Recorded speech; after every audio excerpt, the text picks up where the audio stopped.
నమస్తే, welcome to Suman TV. ప్రస్తుతం మనతో పాటు ఉన్నారు ప్రముఖ ఆస్ట్రాలజర్, జ్యోతిష్య రత్న, జ్యోతిష్య చక్ర వైభవ నిపుణులు డాక్టర్ రాళ్లపల్లి రవికుమార్ గారు.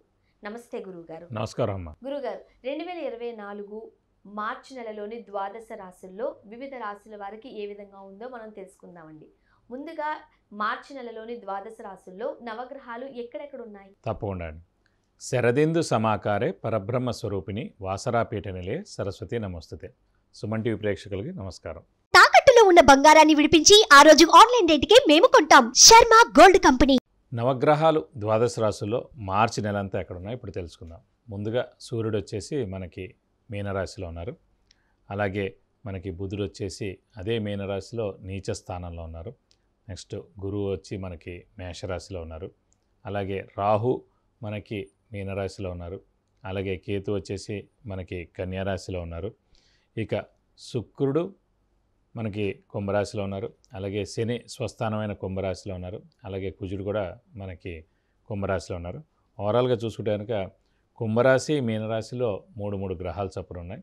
కాబట్టి ఈసారి కొంచెం జాగ్రత్తగానే చెప్పుకోవాలండి. మరి కర్కాటక రాశి వారికి ఈ నెలంతా కూడా ఏ విధంగా ఉండే అవకాశం ఉంటుందండి? చక్కటి పరిష్కార మార్గాలు సూచిస్తారా? తప్పకుండా అమ్మా. కర్కాటక రాశి అనగానే మనకి పునర్వసు 4వ పాదం, పుష్యమి 1, 2, 3, 4 పాదాలు, ఆశ్లేష 1, 2, 3, 4 పాదాలు. ఈ నక్షత్రాల సమూహం వచ్చేసి మన కర్కాటక రాశిలోకి వస్తుంది. కర్కాటక రాశి అనగానే మనకి ఫస్ట్ గుర్తొచ్చేది ఎవరంటే రాముల వారు. పునర్వసు 4వ నక్షత్రం పునర్వసు 4వ పాదంలో ఆయన జన్మించారు. కర్కాటక రాశి. అలాగే ఆయన లగ్నం కూడా కర్కాటక లగ్నం అన్నమాట. కాబట్టి ఆయన స్టాంప్ ఉండిపోయింది కర్కాటక రాశి. అందుకే కర్కాటక రాశి వారు సాధారణంగా సౌమ్యులు, సాఫ్ట్గా ఉండడం, పేషెన్స్ వహించడం, ఎలాంటి ఒడిదుడుకులైనా తట్టుకోగలగడం, మంచితనం, హెల్పింగ్ నేచర్ అన్నీ కూడా ఉంటాయండి. అందుకే చూడండి, అన్ని గ్రహాలకి శత్రువులు ఉన్నారు. కానీ కర్కాటక రాశి అధిపతి చంద్రుడికి మటుకు ఎవరు శత్రువులు లేరు. సో ఆయన స్టాంప్ అనుకోండి, ఆయన ఇది అనుకోండి, ఏదైనా అనుకోండి. కాబట్టి కర్కాటక రాశి వారికి ముఖ్యంగా అంటే జనాల సహాయ సహకారాలు కూడా ఎక్కువగా చేస్తారు కర్కాటక రాశి వారు. కాబట్టి ఈ కర్కాటక రాశి వారి ప్రస్తుతం మటుకు గురుబలం పరిపూర్ణంగా ఉందండి. అలాగే ముఖ్యంగా మనం చూసుకుంటే కనుక రాహుకేతుల బలం కూడా పరిపూర్ణంగా ఉంది. ఒక అష్టమ శని మటుకు నడుస్తున్నాడు. అదే అన్నాం కదండి, చంద్రుడికి ఎవరు శత్రువు లేరు. అష్టమ శని నడుస్తున్నా కూడా ఒక 30 to 40% ప్రాబ్లమ్స్ ఉంటాయి. మిగతా రాశులు ముఖ్యంగా మేషరాశి కానీ, వృశ్చిక రాశి కానీ, సింహరాశి కానీ, ఈ 3 రాశులకు మటుకు ఎప్పుడు అర్ధాష్టమ శని వచ్చినా, అష్టమ శని వచ్చినా, ఏలినాటి శని వచ్చినా విపరీతమైన నష్టం చేకూరుస్తుంది. అటు ధనరీత్యా కానీ, ఉద్యోగరీత్యా కానీ, ఆరోగ్యరీత్యా కానీ, అటు వైఫ్ అండ్ హస్బెండ్ రీత్యా కానీ, అటు ఫ్యామిలీలో కానీ పెద్ద గొడవలు రావడం, అన్నీ కూడా ఏదో ఒకటి సెపరేషన్, ఇల్లు మారిపోవడం, భార్యాభర్తలు దూరంగా ఉండడం, ఉద్యోగరీత్యా వేరే ఊరికి వెళ్ళి జాబ్ చేయడం, ఇలాంటివన్నీ కూడా జరుగుతాయి మనకి. ఎందుకంటే శనికి శత్రువులు రవి మరియు కుజుడు. రవి ఏ రాశికి అధిపతి? సింహరాశి. కాబట్టి సింహరాశి అస్సలు పడదు. ఈ ఏలినాటి శని కానీ, అర్ధాష్టమ శని కానీ, అష్టమ శని కానీ వచ్చినప్పుడు. అలా మిగతా ఏంటి, కుజుడు పడదన్నాను. మేషానికి వృశ్చికానికి అధిపతి కుజుడయ్యాడు. కాబట్టి మేషరాశి వారు కానీ, వృశ్చిక రాశి వారికి కానీ ఏలినాటి శని కానీ, అర్ధాష్టమ శని కానీ, అష్టమ శని కానీ వచ్చినా కూడా విపరీతమైన కష్టాలు అనుభవించక తప్పదన్నమాట సాధారణంగా. కానీ ఈ కర్కాటక రాశి వారికి అంటే చంద్రుడికి శత్రువులు ఎవరు లేరు కాబట్టి 30% ఎఫెక్ట్ ఉంటుంది ఈ అష్టమ శని నడుస్తున్నా. కానీ ఈ అష్టమ శని మూలాన్ని విపరీతమైన ఖర్చు ఉండడం, విపరీతమైన ఖర్చు ఉంటుంది. అలాగే తిరగడం, ట్రావెలింగ్ విపరీతంగా ఉంటుంది. చేసిన పనే 2-3 సార్లు వెళ్తే కానీ పని అవ్వకపోవడం, అలాగా చిన్న మాటలు పడడం, ఇలాంటివన్నీ కూడా చిన్నవి ఉంటాయి. కానీ కొన్ని పడక తప్పదు. ఎందుకంటే ఎవరికైనా సరే అది అనుభవించక తప్పదు. ఒకవేళ వాళ్ళ జాతకరీత్యా మిగతా గ్రహాలు చాలా బాగుండి, వాళ్ళ మహర్దశలు అంతర్దశలు చాలా బాగుంటే కనుక వాళ్ళకి ఇంత ఇబ్బంది ఉండదు. ఎక్కడైనా రూల్ ఒకటే గుర్తుపెట్టుకోండి. కొంతమంది అంటారు, మరి వాడికి అర్ధాష్టమ శని నడుస్తుంది, నాకు అర్ధాష్టమ శని నడుస్తుంది, వాడికి ఎందుకు బాగుంది, నాకు ఎందుకు బాగాలేదు. ఎప్పుడైతే నక్షత్రం మారిందో దశలు కూడా మారిపోతాయి. వయసు బట్టి దశలు మారిపోతాయి. దశలు మారినప్పుడు ఏ గ్రహం అయితే దశ నడుస్తుందో ఆ గ్రహం చాలా బాగున్నాడు అనుకోండి జాతకంలో, ఇంకా చాలా బాగుంటుంది. సాధారణంగా రాశులే కంపేర్ చేసుకుంటూ ఉంటారు. మీది కర్కాటక రాశి, నాది కర్కాటక రాశి, మరి మీకు బాగుంది, నాకెందుకు బాగాలేదు అనుకుంటాము. మరి అందులో 3 ఉన్నాయి కదా, పునర్వసు నక్షత్రం ఉంది, పుష్యమి ఉంది, ఆశ్లేష ఉంది. నక్షత్రాల మీద కూడా ఆధారపడి ఉంటుంది. ఎందుకంటే పునర్వసు నక్షత్రంలో పుట్టినవాడు గురు మహర్దశతో స్టార్ట్ అవుతుంది. పుష్యమి నక్షత్రంలో పుట్టినవాడు శని మహర్దశతో స్టార్ట్ అవుతుంది. అలాగే మనకి ఆశ్లేష నక్షత్రంలో పుట్టినవాడికి బుధ మహర్దశతో స్టార్ట్ అవుతుంది. కాబట్టి మహర్దశలు, అంతర్దశలు, అలాగే ఈ మహర్దశ అంతర్దశలకు సంబంధించిన గ్రహాలు ఏ స్థానాల్లో ఉన్నాయి, ఇవన్నీ కూడా చాలా డీటెయిల్గా చూడాలండి. అందుకే జాతకం అంతా వేరు, గోచారం అంతా వేరు. జాతకం 50% అయితే గోచారం 50%.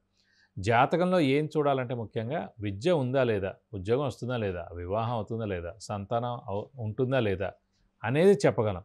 కానీ ఏ సంవత్సరం ఉద్యోగం వస్తుంది, ఏ సంవత్సరం వివాహం అవుతుంది, ఏ సంవత్సరం ప్రమోషన్ వస్తుంది, ఏ సంవత్సరం మనకి సంతానం కలుగుతుంది అనేది మటుకు గోచారిచ్చే ఈ టైం చెప్పగలం. అంతా కూడా మనకి గోచారం ద్వారా తెలియబడుతుంది. 100%. ముఖ్యంగా మరి కర్కాటక రాశి వారికి మార్చి నెలలో ఉద్యోగస్తులకి ఎలా ఉండే అవకాశం ఉందంటారు? ఉద్యోగస్తులకి బాగానే ఉందండి. ఎందుకంటే ముఖ్యంగా గురుబలం పరిపూర్ణంగా ఉంది. కానీ శని బలం కొంచెం తక్కువగా ఉంది, అష్టమ శని నడుస్తుంది కాబట్టి వీళ్ళకి ఉద్యోగ మార్పు కానీ, ఇల్లు మార్పు కానీ, అంటే వేరే ఊరెళ్ళి కొత్త జాబ్ జాయిన్ అవ్వడం కానీ, లేదంటే ట్రాన్స్ఫర్ అవ్వడం కానీ, ఇలాంటి ఏదైనా సరే మెయిన్గా చేంజ్ అయితే మటుకు ఖచ్చితంగా ఉందని చెప్పుకోవాలండి. అండ్ ముఖ్యంగా ఈ రాశి గల వారికి ఆరోగ్యం అండి, ఆరోగ్యం మంచిగా ఉండే అవకాశం ఉందా? అంటే ఆరోగ్య కారకుడు, మెయిన్ ఆయుష్ కారకుడు కూడా శని. అలాంటి శని అష్టమంలో ఉన్నాడు కాబట్టి చిన్న చిన్న అనారోగ్యాలే ఉంటాయి, పెద్ద పెద్ద అనారోగ్యాలు ఏమి ఉండవు. కాబట్టి అంత భయపడాల్సిన అవసరం లేదు, చిన్న చిన్న అనారోగ్యాలతోనే సరిపెట్టుకోవచ్చు. అండ్ విద్యార్థులకి ఏ విధంగా ఉండే అవకాశం? విద్యార్థులకి మటుకు అష్టమ శని నడుస్తున్నందుకు వారికి మంచి ర్యాంక్ రావడం,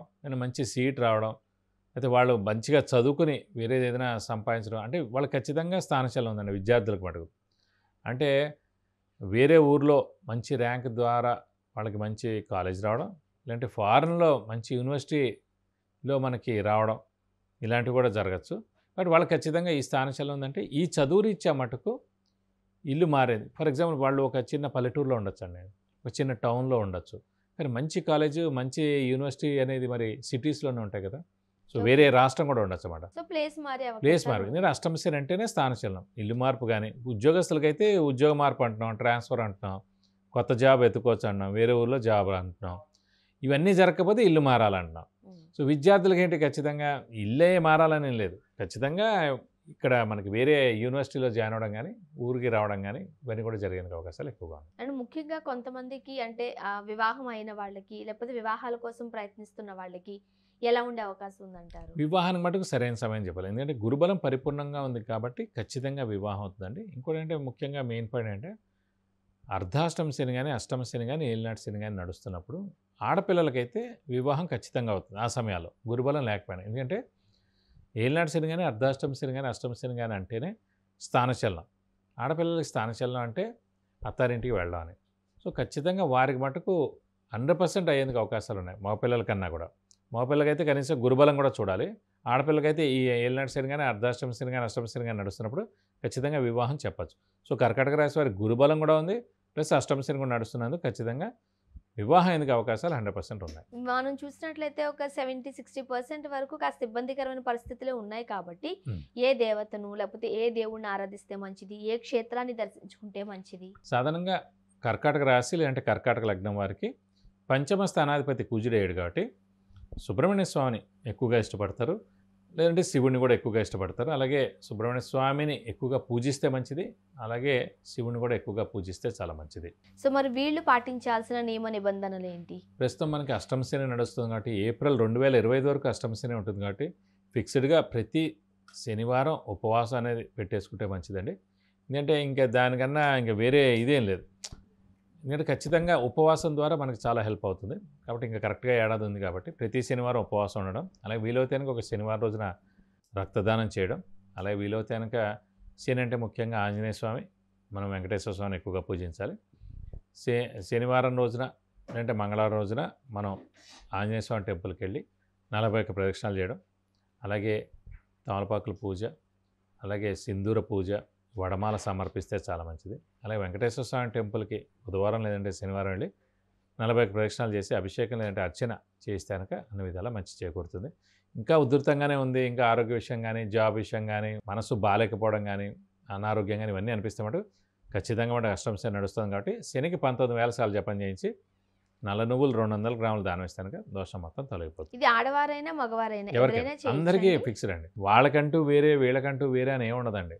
సాధారణంగా స్త్రీకి జాతకం వేరే, పురుషులకి జాతకం వేరే అలా ఏమి ఉండదండి. ఎవరైనా చదువుకుంటారు, ఎవరైనా ఉద్యోగం చేస్తారు, ఎవరికైనా ఇవే వర్తిస్తాయి. ఎవరికైనా గురుబలం ఒకటే, ఎవరికైనా శని బలం ఒకటే, ఎవరికైనా రెమెడీ కూడా ఒకటే, ఇంకేముండదు. మార్చి నెలలోని ద్వాదశ రాశుల్లో కర్కాటక రాశి వారికి ఏ విధంగా ఉండే అవకాశం ఉంది, అలానే చక్కటి పరిష్కార మార్గాలు సూచించారు.